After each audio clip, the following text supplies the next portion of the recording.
Təsəvvür isbatı yox düşündüklerimin. Geçmişi hatırlayıp geleceğe xəyallar qurmaq. Geçmişle geleceğin arasında dayanıp geçmişten geleceğe giden qatarı gözlemek gibi bir şey. Zamanın bakışına köklenir üzülmemiş ümidler.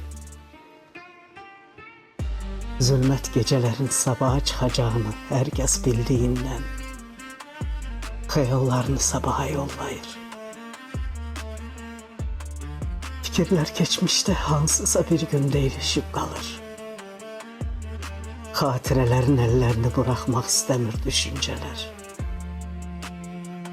Sabaha gözleyen tek ümid olur.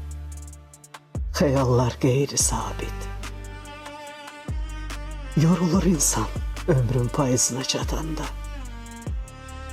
Sanki özün öz çiğninden asılırsa, bakışlarının, fikirlerinin değiştiğini hissedirsen, hiç kesin özün kadar değerli olmadığının fərqinə varırsa, gece olsa da, zamanı boşa xərclədiyini dərk edirsən, fikirler geçmişte, ümidler gelecekte, xəyallar hər ikisinin arasında,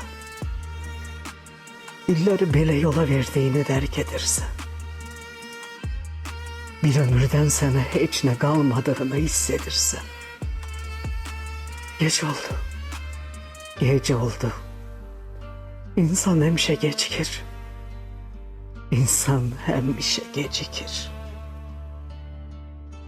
Tələsən zamanın içinde biz sonda düşünebiliriz doğruları.